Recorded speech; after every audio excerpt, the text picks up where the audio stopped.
what's going on? So, I've been using a bunch of different programs. We used to just have Word, then we have other programs like Grammarly and Grammarly Plus and Atticus and Autocrit. I kind of use all of them. I also use Chat once in a while. When it first came out, I thought it was like sliced bread, but it is sliced bread. But you guys don't understand what Chat really is. It's not what you think it is. So they're trying to say it's going to help the world and all that. No, not at all. You're being bamboozled. First of all, it's going to take away jobs, but let's skip all the obvious stuff. It's going to change your perception. And I mean, if you think you can look stuff up, first of all, it's not even going to look up what you want it to look up. It's going to be not your bias, it'll be Chat's bias. And Chat is a woke, liberal, happy thing, okay? It's about equality. It's about, like I looked up Chat the other day and I was talking about foundation leaks, and I says, trees too close to home are problems. The roots grow and they damage homes, and they're no good around your house or in front of your house. They get in the sewers. And I also said trees are great in other people's neighborhoods. And I wrote a little paragraph and said, hey, Chat, hey, fix this. Put this in present tense, clean up the grammar and spelling, make it sound right. It rewrote it. It took out everything about cutting trees down. It took out the fact that I don't want trees in my property. They're better than my neighbors, and they damage your home. What it said was, it changed it, and it says tree roots grow, like I told it. But then it said, when you plant a tree, careful where you planted it. And I was like, wait a minute, this is not a gardening show. I never said. So what it does, that's just an example. It will spin it and change it, okay? Now, also what it does is, if it will write it in a certain format. Now, if you want to use Chat, or you can use the Google version, whatever that one's called, they have their own vocabulary. And there's a reason for this vocabulary. I mean, they don't expect people to use it every day, so it's going to take years for you guys to figure out its vocabulary. But it has favorite words. And not only does it have favorite words, it has a sequence of using them. And so I think that if you sent me two paragraphs, one that you wrote and then one that you had Chat write, I can tell you which one's Chat. It's not because it's a better structured paragraph. It's because it's the way it writes. It like puts in nonsense. Well, not nonsense. It puts in things that you and me that people think's important. And it uses like unnecessary words and adjectives, and it uses a lot of words over and over again. So even if you were to remove the fluff, which, by the way, if you ask it to do something, let's say it's 500 words, you're a college kid, you want to write about whatever you want. Let's say I want a 500-word essay and put it 8 paragraphs in present tense. It'll do all that. But out of those 500 words, you could probably remove 300 of them, okay, to be concerned.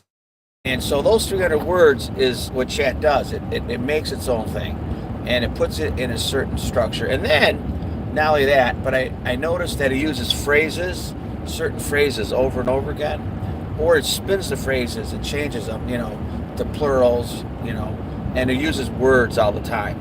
A lot of words.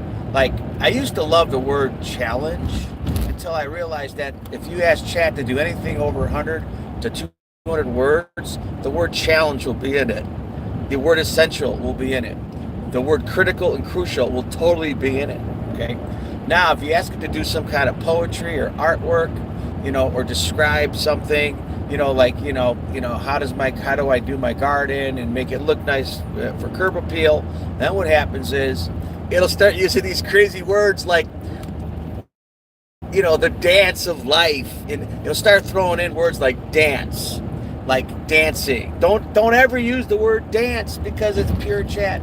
It'll use words like orchestrated, orchestra, symphony, symphonies. Man, it loves anything to do with plays and Hollywood and shows. It's a movie on a movie screen. And you know what its favorite word is? You can't get away without them using the word realm. Realm or realms. Try it. It'll always say the word realm will be in the realm of things. Don't ever use that word. Realm. I would say realm is its favorite word. Challenge. It's a challenge. Man, getting up in the morning is a challenge. Don't use that word challenge. Okay, so I came up with about 80 words. Okay, some use more than others. And of course, then there's the plurals to these words. All right. And like the plurals, like, dancing, like dancing, dances, dancer, plays.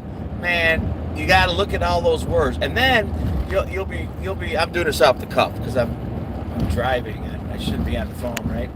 And so the best part is like you'll ask it to write something. It'll start off with what you asked it. And then it'll start elongating sentences with unnecessary things. Like let's say you want to say, don't store the lawnmower in the garage, in your basement, because it's not a good thing, right? You get fumes. But by the way, real quick, I know there's a few of you on here. That's a good book. That's on Amazon. A lot of stuff. My 40 years of my life is in this book. It'll teach you how to live longer in your house. And so it'll say, like, for example, it'll say, you and me already know it's not rocket science to put a gas can or a gas lawnmower in your basement or snowblower or whatever, right? Because a lot of reasons. It'll say it's not advisable to, it's essential not to put your lawnmower in your basement because it's not going to be safe, and it'll hurt your well-being and all kind of crap. And then it'll finally end it with another sentence, like at the end saying, it's essential that you don't store fuels and whatever you're talking about in your basement. And it'll repeat it again. And it's like, okay, am I that stupid? I mean, what they should have said was, hey, not only is bad, to bring your lawnmower to your basement, but it's kind of an odd shaped unit and it could catch a handrail. You could fall down and break your hip, things like that. It doesn't get into any of that. And another thing is when you search, they try to tell you that chat is a good search engine to look. No, it's not. No, not at all. Don't ever, man, if you use chat to search, you're asking for trouble. Because first of all, it's going to search what's in its database. Then it'll make an excuse that we only have data up to 2022, but it will never search what you really want it to search. It'll search what it wants to search and what is better for the good of mankind, what is better for everybody. It's not going to search negative things, and if it does, it's going to spin them, and it's going to change your perception. It's going to change the way you write, and eventually, if you repeat things over and over and over and over and over and over and over and over and over, that's repetitive programming, right? You can make no yes and yes no very easily. That's like mind control is what they do it to us every day. And I'm going to try to not get into all that. I'm getting all excited now. We'll say that for another video. But what it does is it will never look up what you're looking for. It'll look up what it wants to look up, and it's always going to be something nice, and it'll always be what it wants you to perceive the truth to be. Kind of like how, we used to have history books, and one thing, in 1940, the book was rewritten. Today, it's a completely different book. All the college books, are written by the Rockefeller presses. They change the history. They change the history. They spin the history to what they want you to believe it to be, to what is better for them, what is better for mankind, what is the agenda, what is the narrative. This is what they want. Now think about what Facebook was. And chat is the new Facebook. Remember that. Chat is the new Facebook. And we thought Facebook was by some college kid that, wanted kids to talk to each other in college. Absolutely not. There's no way that guy could have got famous without some help.